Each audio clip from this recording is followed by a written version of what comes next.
Hey gang, welcome back to the channel. My name's Nicky V. I'm a studio guitarist and producer here in Nashville.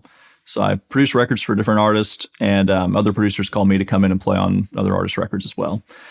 And occasionally I get here on YouTube and rant about different guitar topics or production things. And today I thought I'd talk about a few of the telltale signs of an amateur guitar player or intermediate guitar player. Amateur is a harsh word. We're all learning at this, right? This is a nonstop process, and we're always developing and learning and improving upon ourselves, or we should be. So I thought I'd kind of hold the mirror up, because a lot of the time, players aren't aware of some of the little quirks they're doing until somebody points it out, and then they can actually address it. So I thought I'd kind of point a few of those things out, and we're all guilty of a few of these, and even the best players are guilty of them. I sometimes slip into these habits myself, and we have to try to avoid them, right? So I thought I'd kind of shine a light on it. Before we get into that, a couple quick announcements. A lot of you guys are always asking, any music that's come out that I produced recently. A song just came out last Friday called 7 Year Rust by Nate Hadley. He's an amazing artist. The song's really well done. It's totally just a really cool production on it. Just type in 7 Year Rust, like the number 7, Nate Hadley, and whatever you stream. Or I'll try to put a link around me somewhere here in the description maybe. And the course, guys, you guys have been loving the guitar course, Nicky V's Fretboard Mechanics, and thank you so much for all the support with that. The feedback's been overwhelmingly crazy positive. It really means a lot. Thank you, guys. So, enough the sales pitch. Let's get into it here. And these are not going to be any particular order of importance, but the first one is probably the most important, and it's rhythm guitar. Typically, intermediate guitar players or amateur guitar players neglect learning how to play rhythm guitar. And when they do play it, they tend to rush, and that's the tell right there. They're always just a split second ahead of the beat. And it makes everything feel lopsided, and it has this kind of like rolling egg feel to the pocket. And that's usually a no-go. And there's a couple things you can do to work on this. And obviously it's, the obvious answers are, play with the metronome, and you hear stuff like that all the time. And it's like, that's great. But usually most players don't have the discipline to sit there for an hour a day with a metronome, just working on how to play different,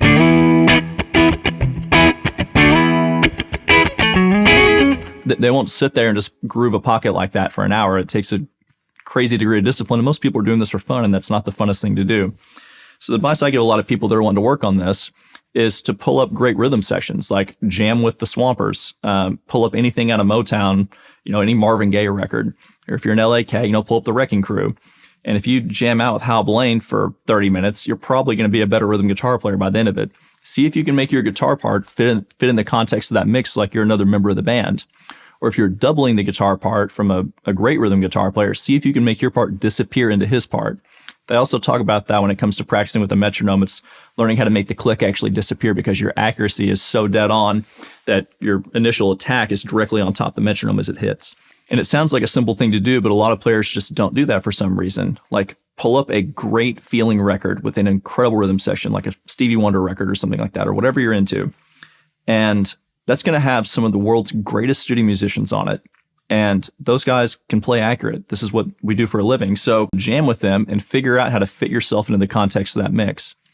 And don't rush, or at least try not to. And it's not going to be I did it one time, so I'm better at it. This takes time. It's going to take months, years, to where you can really settle into a pocket and lock in with a click. It's a difficult skill set to achieve, but that's kind of that's why it separates the boys from the men with this. Next thing we're going to talk about, shaky vibrato. That is a huge one right there. And I did a whole video on this. If you look back through my channel, if you're subscribed, you probably already saw it. If you're not, you should subscribe. But a lot of players, when they're playing, they'll go to play a lick like something simple like, and when they hit that D note, all of a sudden, they get this like very nervous shakiness to the vibrato, and it immediately points to somebody that hasn't had the instrument in their hands very long or hasn't addressed this. So you don't always need to, shake it super hard the minute you play it. You can let the note breathe a little bit before you start vibratoing it.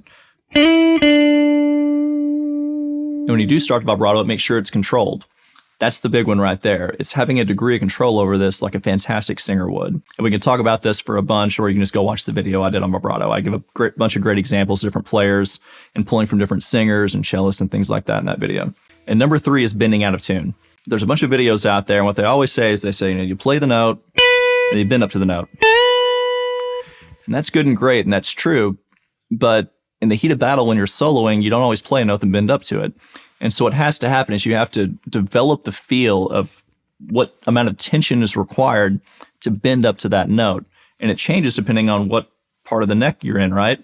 Because a note's going to bend easier in the middle than it is here going a whole step because you're going to have more tension right here. And also there's contributing factors like scale length of your guitar. You know, a Les Paul is typically going to bend a little easier than a Tele due to the scale length being longer on the Tele.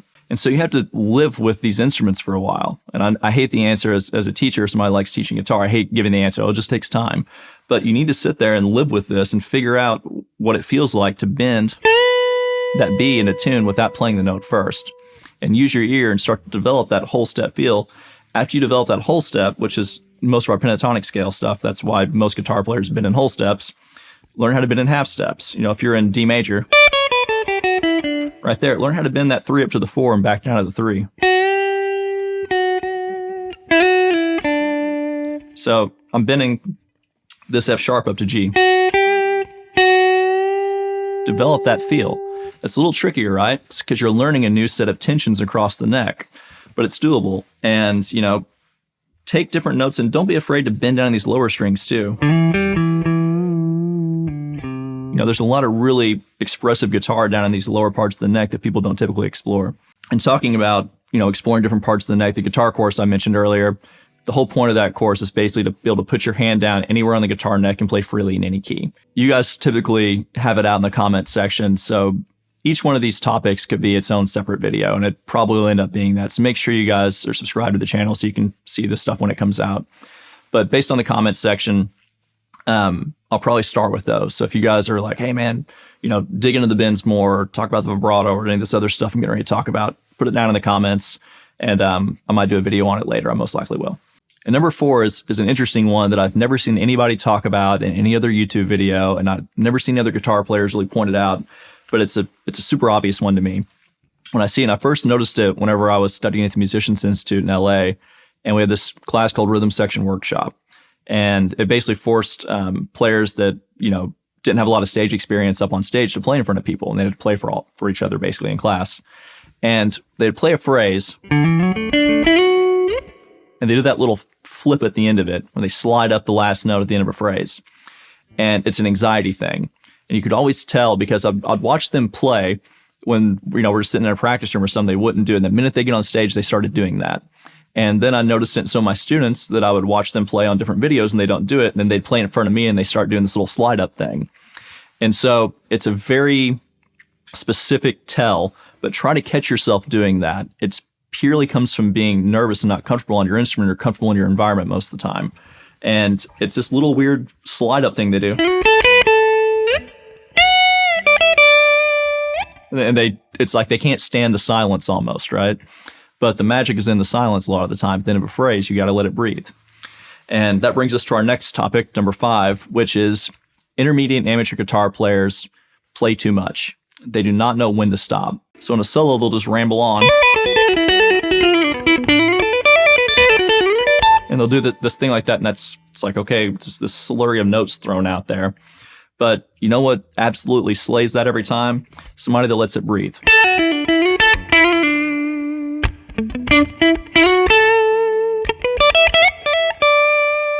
I'm not letting it breathe a ton there, right? I'm still keeping it, you know, keeping the momentum going, but there's definition in each phrase.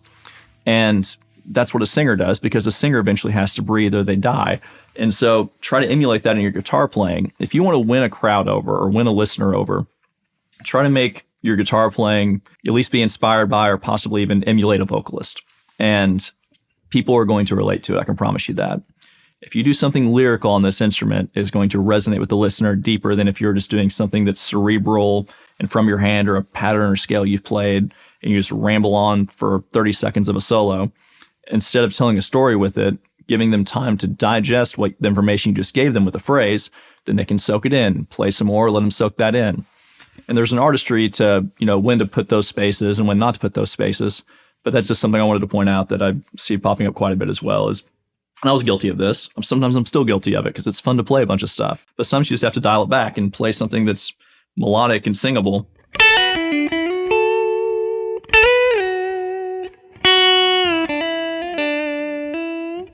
You know, make it sound like a voice. Transcribe singers. Listen to where they're putting the breath. Do that in your playing. It's going to resonate with people.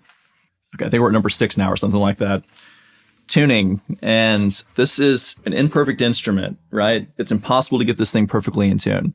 You can get it pretty close. And there's a whole rabbit hole we could go down on just tuning versus equal temperament. And if you want to really drive yourself crazy, do that. But I've talked about this on some of my setup videos about getting those thirds a little more in tune. Typically, intermediate guitar players will grip the guitar too hard. And so instead of playing a chord like this, where the guitar's ringing pretty well in tune with itself, they're going to squeeze that third on the G string too much. You get that. You get this weird out of tune kind of, it's called beats in the chord. Sound like you tune a piano, you tune it by the beats. And they'll grip, especially when they're playing bar chords. Say they're up here and they're playing like an A major bar chord. They're pinching too much with their pointer finger on the G string and B string. Those are unwound strings, so they require a little less pressure to balance that out nicely. Even on like a line like that, we're just playing a simple little pentatonic line. Like there, I'm not gripping it too hard. If I go that right there, and you're not going to be able to control that vibrato as much either. If you're pushing so hard down into that fretboard that you have the friction of the string against the fret, it's harder to control it, right? But if you lighten up a little bit, you can control that vibrato nicely. But if you play too hard, number one, it's out of tune. Number two, it's harder to really get a good hold on it and glide over that fret in a way that's musical. And there's actually just getting the guitar in tune itself, right? Getting that G chord to ring right. And sometimes it's part specific, like really pro studio guys will tune based on the part. You know, they'll massage those thirds down a little bit, sometimes your fifths up a few cents to get the chord to ring more in tune with itself. But just getting the guitar in tune, just, you know, with your tuners and open strings, people just neglect that. I know it's an obvious thing, but if you watch any session or any pro guitar player, they are tuning nonstop or checking their tuning nonstop. And this is a very microscopic thing, but if you, for example, play your E string, okay, just play your B string. Okay, I'm looking at my tuner. It's pretty dead on, okay? Now, if I run my finger up and down this string, okay, and I heat it up like this, I'm not bending it, I'm not pulling it, I'm not doing anything, I'm just heating that string up, and I play this B string now, it's flat. Now watch, as it cools down, it just came back into tune. And so this is how microscopic we look at this stuff on sessions, right? I know that's a lot of people never heard of that, but your finger just heated up that string and expanded it to the point that it went flat. And so as you're playing a line sometimes, if I'm playing something that's very, you know, all on one string, I know I'm starting to get a little flat.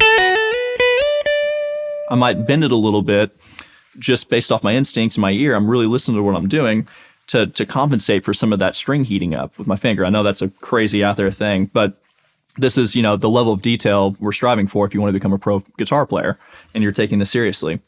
Do a tonal thing. I did a whole video on this too. It's called Why Your Tone Sucks. And a lot of you guys got really mad. I came at you personally on that. But it's like right now I'm on the neck pickup with the Les Paul, but it's not too muddy, right? I'm going through an SSL EQ, rolling some low end off. I'm going through a basement back here into a cabinet in the other room with a Royer 121 on it. The volume's on 4, the treble's on 7, and the bass is on 3.5, 4.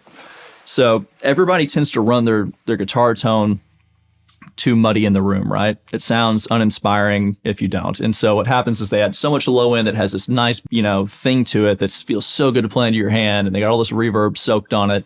And then they go play with the band and their sound completely disappears. So it's a very easy fix. I guess I did a whole video on this, but the simple, you know, summary of that video is turn your bass down, turn your treble up, and turn your reverb down 20% from where you typically like it. That right there will save you so much time and heartache, put you immediately in a different level of tone in the context of a band. But like I said, in the room by yourself, it's going to seem uninspiring. If I go to my bridge pickup right now, you know, this sound right here.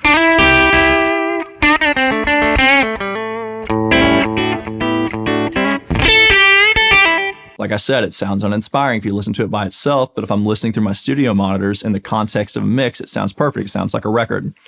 And if you send a muddy guitar tone or the typical guitar tone that you like when you're sitting in the room by yourself that's rich and lush and has all the stuff on it that we like and it's soaked in verb and delay, you send that to an engineer, the first thing they're going to do is they're going to roll off all the low end on it. and try to get it to have a little bit of point in the mix. So just give them that to start with. And if you're playing live and you can't hear yourself, that's most likely why you have too much low end and not enough high end. And when it comes to effects, typically less is more. I know there's stylistic, exceptions to that rule. If you're playing surf rock guitar, you need the silk spring reverb. But in most contexts, people are running too much verb and too much delay. And they also are running too much gain. Dial that gain back a little bit to edge or break up. It's going to have clarity. It's not going to be quite as compressed. I know it sounds like an obvious thing, but it's very difficult to do. It's hard to, once you feel that compression from a very high gain sound or a higher gain kind of Marshall thing under your hand, it's hard to get away from that. But a lot of the time, that's also the reason why you're getting lost in the mix.